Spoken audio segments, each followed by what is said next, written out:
আসসালামু আলাইকুম প্রিয় দর্শক। Big brother is watching you. Spyware এর বিষয়ে আমরা কথা বলবো।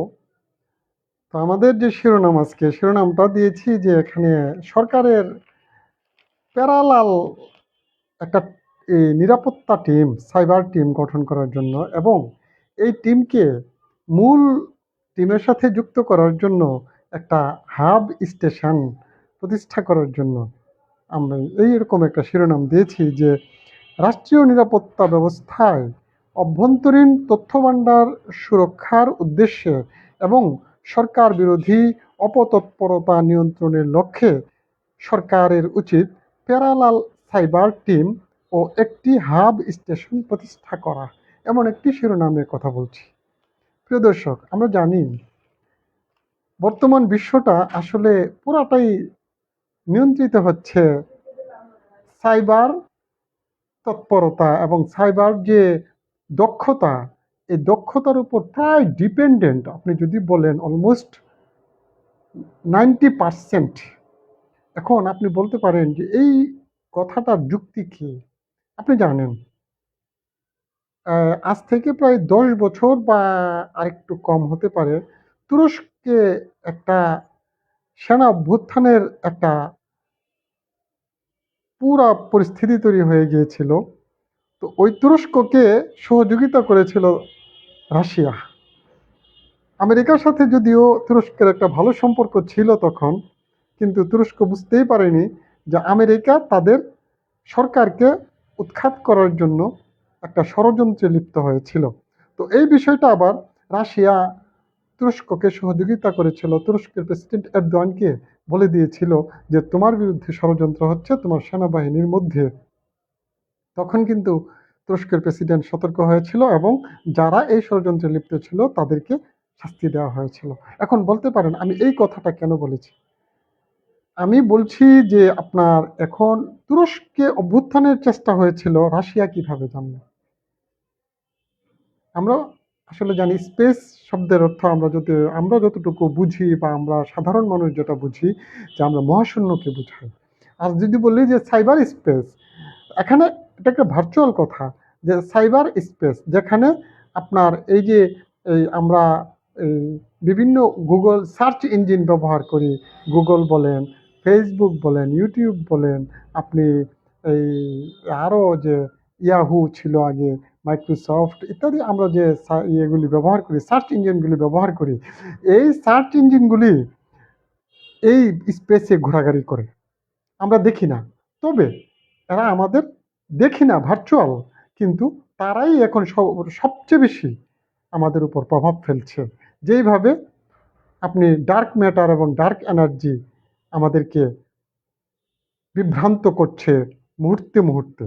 যাই হোক, ওইদিকে আমরা যাব না। আমি জাস্ট আজকে বলেছিলাম যে প্যারালাল একটা সাইবার টিম এবং তাকে মূল টিমের সাথে যুক্ত করার জন্য একটা হাব স্টেশন গঠন করার জন্য, প্রতিষ্ঠা করার জন্য সরকারের কাছে অনুরোধ করেছি।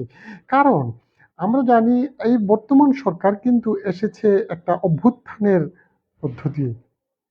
যদিও অভ্যুত্থানের ফাঁকে একটা ইন্টারিম গভর্নমেন্ট ছিল, অন্তর্বর্তীকালীন সরকার প্রায় ১.৫ বছর দেশটা পরিচালনা করেছেন।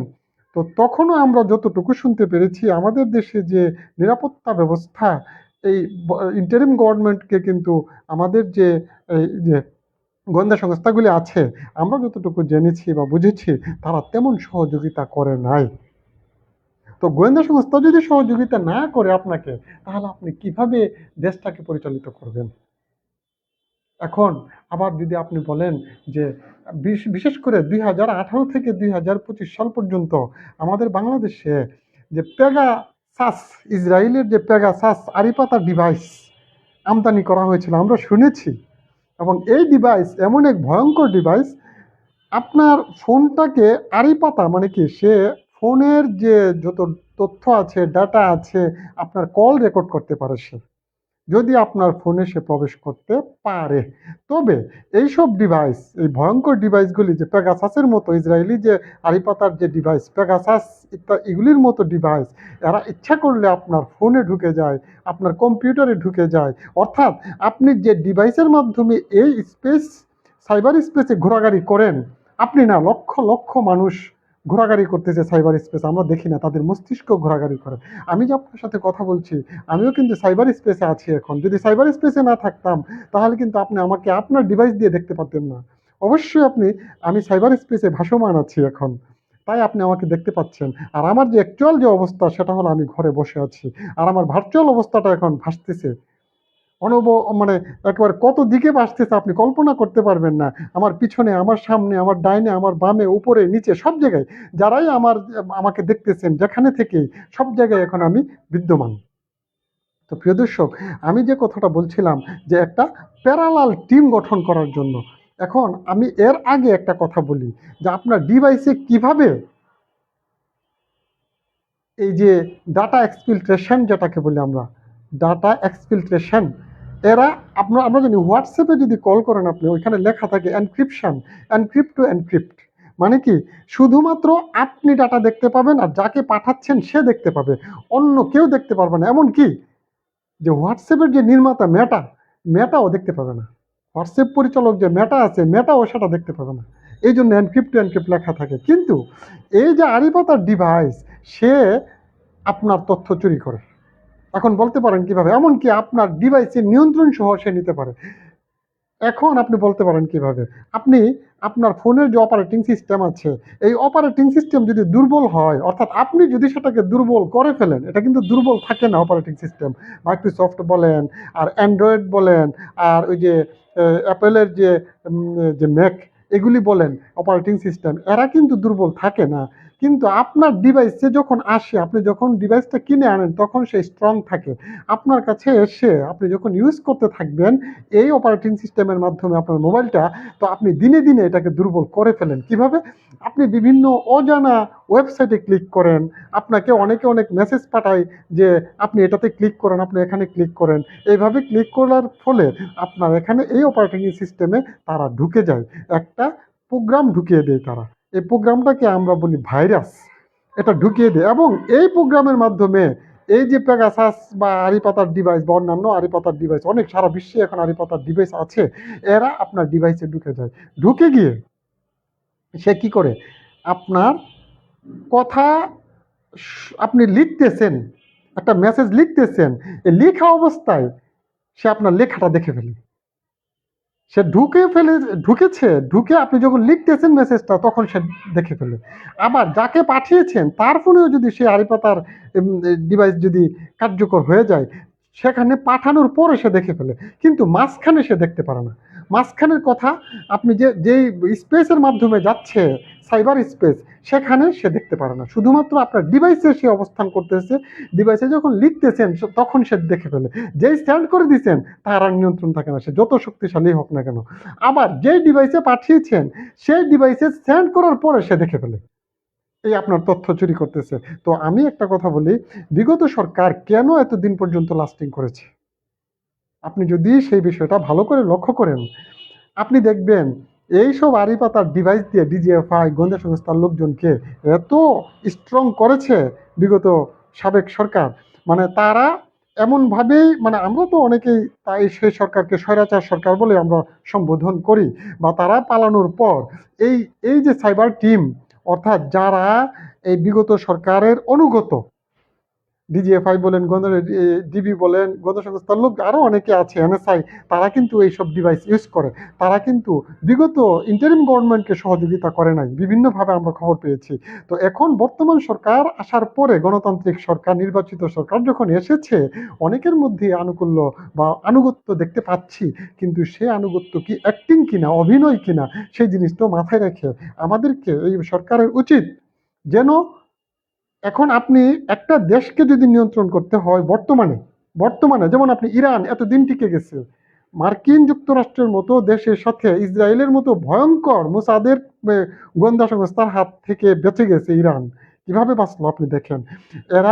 এদেরকে আমরা শুনেছি যে চায়না, রাশিয়া এরা সমানে এদেরকে সাইবার নিরাপত্তা দিয়েছে।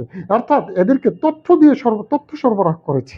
এমনকি তাদের যে লোকেশন সেটআপ, অর্থাৎ ইরান যখন ইসরায়েল অথবা মধ্যপ্রাচ্যের গালফের ৬টা দেশ আছে, এই ৬টা আমেরিকার অ্যালায়েন্স যেসব স্থাপনায় হামলা করবে, সেসব হামলার লোকেশন ট্র্যাক করে দিয়েছে, ওরা সহযোগিতা করেছে এই সাইবার নিরাপত্তা বা সাইবার এই তৎপরতার মাধ্যমে।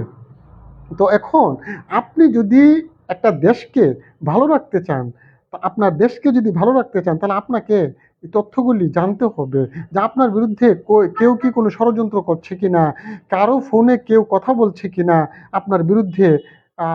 যেমন আমরা শুনেছি যে সদ্য পদত্যাগ করা রাষ্ট্রপতি শাহাবুদ্দিন চুপ্পু সাহেব, উনি নাকি চিকিৎসার জন্য বিদেশে গিয়েছিলেন, তখন নাকি সাবেক সরকার প্রধান শেখ হাসিনার সাথে নাকি তিনি কথা বলেছেন। তো এই তথ্যটা আমরা শুনেছি, এখন জানি না এটা কতটুকু সত্য। আমাদের স্বরাষ্ট্রমন্ত্রী বা অন্যান্য সরকারের সংস্থাগুলি এখন পর্যন্ত এই বিষয়টা সম্পর্কে কোনো নিশ্চিত করেন নাই। তো আমরা শুনেছি। তো এখন এটা তো বিদেশ থেকে বিদেশ কথা বলেছে, আমাদের দেশের অভ্যন্তরীণ বিষয় না, তাও আমরা জেনে গিয়েছি। তো এখন আমাদের দেশে বসে যে উনি কথা বলেন নাই, এই ওনার যে ভক্ত সাবেক প্রধানমন্ত্রী শেখ হাসিনার সাথে, সেটার কি নিশ্চয়তা? আমরা তো বর্তমান সরকার যে সাইবার টিম আছে বাংলাদেশে, যে আড়িপাতার যন্ত্র ডিভাইস আছে, পেগাসাস বলেন, আরো অনেক অনেক দেশ থেকেই আমদানি করা হয়েছিল, বিশেষ করে 2018 থেকে 2024 সালের নির্বাচন পর্যন্ত। এইসব নির্বাচনকে নিয়ন্ত্রণ করার জন্য, যেন এই নির্বাচনকে কোনো বিরোধী পক্ষ কোনো রকম ব্যাঘাত না ঘটাতে পারে, তাদের নির্বাচনের জন্য বাধা না দিতে পারে, বিরোধী দলের নেতাকর্মীদের ফোনকে, একটা মোবাইলকে, একটা ডেস্কটপকে এভাবেই তারা নিয়ন্ত্রণে নিয়েছে এই পেগাসাস বা আড়িপাতার ডিভাইস দিয়ে, যার ফলে তারা তাদের লোকেশন তো সেট করেছে, তাদের কল রেকর্ড শুনেছে, সব কিছু। এমনকি একটা ক্ষুদ্র নেতাকর্মীকেও যদি কেউ ইনস্ট্রাকশন দিয়েছে, সেটাও তারা ট্র্যাক করে ফেলেছে, রেকর্ড করে ফেলেছে, শুনে তাকে হয় গুম করে ফেলেছে, না হয়তো তাকে মেরে ফেলেছে, না হয়তো তাকে জেলে পুরেছে, তারপর কয়েকদিন পরে তাকে জঙ্গি নাটক সাজিয়ে, তাকে জঙ্গি নামায় নাম লিখিয়ে তাকে হত্যা করেছে, আমরা সেটা জানি, অথবা তাকে জেলে বন্দি রেখেছে। তবে নির্বাচন বিরোধী বা সরকার বিরোধী কোনো আন্দোলন সফল হতে দেয় নাই, আমরা জানি। তো এখন বর্তমান সরকার যদি এত ভালো শাস্তি চান, তাহলে কিন্তু সামনে বিপদ, কথাটা কিন্তু আমাদের জেনে রাখা উচিত। আমাদের উচিত এই যে আড়িপাতা ডিভাইসগুলি নিয়ন্ত্রণে নেওয়া। আমাদের সরকার প্রধান জনাব তারেক রহমান, মাননীয় প্রধানমন্ত্রী, তিনি এই বিষয়টা নিয়ে আরো সতর্ক হবেন। কারণ আমি একটা কথা আজকে একজনকে বললাম, আমার এক ভাইয়ের কাছে, মানে আহ, আমরা কথোপকথন করেছিলাম তো সরকারের বিষয় নিয়ে। তখন আমি অনেক সময় দুঃখ পাই, যেহেতু আমরা এই সরকারের জন্য অনেক নির্যাতনের শিকার হয়েছি, কর্মক্ষেত্রে নির্যাতনের শিকার হয়েছি, বাহিরে নির্যাতনের শিকার হয়েছি, ভিতরে নির্যাতনের শিকার হয়েছি, এবং আর্থিকভাবে তো নির্যাতনের শিকার হয়েছি, এবং মেন্টালি যেভাবে নির্যাতনের শিকার হয়েছি, অবর্ণনীয়। আর বর্তমানে তো আর্থিক নির্যাতনের শিকার সে যে হয়েছিলাম, সেটা এখনো পূরণ হয়নি, এবং হবে কিনা জানি না, আল্লাহই ভালো জানেন। যাই হোক, তো আমরা এই বিষয়টা নিয়ে আলোচনা করছিলাম। তো করার পরে একটা বিষয় আমরা আলোচনা করছিলাম, যে এমন যে নির্বাচনের বিষয়, যে দেখেন আমি বিষয়টা ভুলে গিয়েছি কথা বলতে বলতে, তারপরও কথাটা বলি, যে 2018 থেকে 2024 সাল পর্যন্ত বলেছিলাম যে কিভাবে তারা নিয়ন্ত্রণ করেছে। তো এখন আমরা এই কথাটা বলেছিলাম যে সরকারের মধ্যে অনেকেই আছে যারা সরকারের বিশ্বস্ত, এবং তারা বিশ্বস্ত থাক আর অবিশ্বস্ত থাক, সেটা আমাদের দেখার বিষয় না। মাননীয় প্রধানমন্ত্রী যাদেরকে সিলেক্ট করেন, আমার জানা মতে তিনি তাদেরকে সিলেক্ট করেন যারা ওনার কাছে বিশ্বস্ত। কারণ উনি জানেন কে দলের জন্য কাজ করেছে, কে দলের জন্য কাজ করে না। যেই যত বলুক না কেন, আমি তেগি, আমি তেগি, আমি তেগি, তিনি সেটা ভালো জানেন। কারণ সর্বশেষ 2018 থেকে উনি 2024 পর্যন্ত নিবিড় পর্যবেক্ষণে নেতাকর্মীদেরকে, তৃণমূলের নেতাকর্মীদের সাথে উনি যোগাযোগ রেখেছেন। উপজেলা পর্যায়ের সভাপতি, সেক্রেটারি, এমনকি ইউনিয়ন পর্যায়ের নেতাকর্মীদের সাথে সহ তিনি যোগাযোগ রেখেছেন। সেই খবরটা আমরা পেয়েছি। তাহলে তিনি জানেন কে সেই ওনার যোগাযোগে রেসপন্স করেছিল, কে রেসপন্স করে নাই, এবং তারা সেই দুর্বলতা নিয়েই তারা চলতেছে। এখন যে যত মুখে বলুক আমি তেগি, আমি এরকম, আমি সেরকম, সেটা আমরা বুঝি। যাই হোক, মাননীয় প্রধানমন্ত্রী যাদেরকে নিয়োগ দিয়েছেন তারা তো আছেনই। এছাড়া আপনি এই দেশের নিরাপত্তার জন্য এবং বর্তমান সরকারের এস্টাবলিশমেন্টের জন্য আপনাকে উচিত একটা প্যারালাল সাইবার টিম গঠন করা। এখন এই প্যারালাল সাইবার টিমটা কিভাবে হবে? নিশ্চয়ই আপনি এই প্যারালাল সাইবার টিম আপনি বাংলাদেশের যে 64 ডিস্ট্রিক্ট আছে, আছে 12টি সিটি কর্পোরেশন, প্রত্যেকটা ডিস্ট্রিক্টে আপনি এক একজন করে এই সাইবার টিমের নেতৃত্ব দিয়ে এমন 10-15 জনের একটা টিম গঠন করে দেন। তারা যেন এইটাকে নজরদারি করে। কাদেরকে নজরদারি করে? আপনার যারা আগে বিশেষজ্ঞ যারা, তারা আপনাকে কি তথ্যগুলি ঠিক দিচ্ছে কিনা বা আপনি পাচ্ছেন কিনা। আর তারা যদি না দেয়, আপনি বিকল্পভাবে তাদেরকে একটা প্রশিক্ষণের ব্যবস্থা করেন। এই প্রত্যেক যে আপনি 12টা সিটি কর্পোরেশন আছে, এরপর 64টা ডিস্ট্রিক্ট আছে, এখানে এই কয়েকটা মানে এখানে প্রায় 74-76টা স্থান, তারপর আপনি প্রায় 100টা টিম এভাবে গঠন করেন, করে আপনি তাদেরকে নজরদারিতে ফেলেন। তখন আর তারা আপনার সাথে ওইরকম ছয়-নয় করতে পারবে না। তথ্য আপনি নিশ্চয়ই পেয়ে যাবেন। আর আমাদের এই যে পেগাসাস বলি আর যে হাড়িপাতার ডিভাইসগুলি বলি, এগুলি কিন্তু অত্যন্ত সক্রিয় এবং অত্যন্ত মানে এই অ্যাক্টিভ ডিভাইস। কারণ তারা ইচ্ছা করলে মানুষের ফোনটার সহ নিয়ন্ত্রণে নিতে পারে। যার ফলে খালি ফোন রেকর্ড নেই, যে আমি ভিডিও কলে কথা বলতেছি, তারা ইচ্ছা করলে সেটাও রেকর্ড করতে পারে এই ডিভাইসগুলি। তো আপনি যদি নিরাপত্তার বিষয়টা যদি আগে জোর না দেন, যতই দেশ থাকে আপনি এইদিকে সাজান, ওইদিকে সাজান, বিশ্বস্ত কর্মী দিয়ে সাজান, কাজ হবে না। নিরাপত্তার বিষয়টা আগে আগে খেয়াল রাখতে হবে। এখন বলছিলাম, আপনি এই টিমগুলি গঠন করেন, তাদেরকে প্রশিক্ষণে রাখেন, তাদেরকে প্রশিক্ষণ দিয়ে দরকার ওই বিদেশ থেকে কয়েকজনকে 10-12 জনকে প্রশিক্ষণ দিয়ে এমন 10-12টা টিম গঠন করেন। এরপরে তাদের সাথে প্যারালালি কাজ করার জন্য দেন। যারা আগে এগুলি জানে তারা তাদের সাথে মিটিংয়ে বসুক, তারা তাদের কাছ থেকে একটু দেখুক, দেখে আস্তে আস্তে বিষয়টা শিখুক। এরপরে আপনি একটা এই হাব গঠন করেন। এই হাবটা হবে কি, উভয় দুইটা পক্ষকে যুক্ত করবে। এই হাবের সাথে এই পক্ষ আপনার যে নতুন যে টিম থাকবে, এই সাইবার টিম, তারাও যুক্ত থাকবে এই হাবের সাথে। সাবেক টিম অর্থাৎ ডিজিএফআই, ডিবি, যে পুলিশের কর্মকর্তা যারা আছে, আপনার নিরাপত্তা গোয়েন্দা বাহিনী, তারা যুক্ত থাকবে হাবের সাথে। আবার এই হাবের সাথে যুক্ত হবে নতুন টিম। তাহলে দেখা গেছে কি, আপনার দেশের নিরাপত্তাটা অত্যন্ত অত্যন্ত মানে কার্যকর হবে। এবং এই সরকারের এস্টাবলিশমেন্টের জন্য আর কারো কাছে ধর্ণা দিতে হবে না, বিদেশে ধর্ণা দিতে হবে না।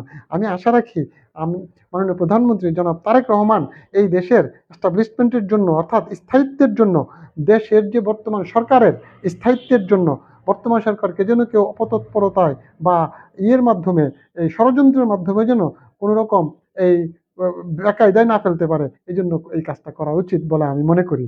তো আমি যে কথাটা বলেছি, যদি ভালো লাগে কাজটা গ্রহণ করবেন। আমি বলেছি যে একটা সাইবার টিম গঠন করার জন্য প্যারালাল প্যারালাল বলতে তো আমরা নিশ্চয়ই বুঝি, এটা আবার মূল টিমের সাথে যোগাযোগ করবে না, হাবের মাধ্যমে তারা যোগাযোগ করবে। তাহলে দেখা গেছে কি, এক পক্ষ যদি তথ্য ভালো না দেয়, অন্য পক্ষ নিশ্চয়ই দিবে। আর এখন যে নতুন টিমটা গঠন হবে, এই টিমটা তো নিশ্চয়ই আপনার বিশ্বস্ত কেউ দেওয়া হবে। ছাত্র দল, যুব দল, স্বেচ্ছাসেবক দল আছেন, ওনাদেরকে আপনি প্রশিক্ষণ দেওয়ান। এখানে লক্ষ লক্ষ কর্মীরা বেকার আছে, এখানে একটা কর্মসংস্থানও হলো। তৃণমূলের কর্মীরা অনেকে এত বেকার যে ছেলেগুলি এখন কি করব বুঝতেছে না। না তারা কোনো রকম কিছু করতে পারতেছে, না না কোনো দিকে যাইতে পারতেছে। তাই এত বছর যারা কষ্ট করেছে তাদের জন্য একটা কর্মসংস্থানের ব্যবস্থা হোক, দেশের নিরাপত্তাটা নিশ্চিত হোক। আমরা তো আছি ইনশাল্লাহ। আমরা সব সময় নজর রাখি যে যে কোনো বিপদে, যে কোনো আপদে, আগে যেমন ছিলাম এখনো আছি ইনশাল্লাহ। তো মাননীয় প্রধানমন্ত্রী জনাব তারেক রহমানের প্রতি আমার মানে কি বলবো, এই পরিবারটার প্রতি কেন যেন আমার এত আমি যে কথাটা ওই যে এক ভাইয়ের সাথে বলছিলাম যে অনেক সময় দুঃখ লাগে, মনে চায় যে এসব আলাপ না করি। তো আবার যেন যখন দেখি জিয়া পরিবার অথবা বিএনপির অথবা বর্তমান সরকারের কোনো বিপদ, তখন যেন আর মনটা মানে না। যেমন কয়েকদিন আগে শিক্ষা নিয়ে অর্থাৎ স্কুলের পরীক্ষা নিয়ে, কলেজের ইন্টারমিডিয়েট পরীক্ষা নিয়ে একটা ঝামেলা দেশে তৈরি হয়েছিল। দেখছেন আপনারা আমি আমার ফেসবুক আইডির মাধ্যমে কত পোস্ট করেছি এই ষড়যন্ত্রকে রুখে দেওয়ার জন্য। সবাইকে ধন্যবাদ। আসসালামু আলাইকুম।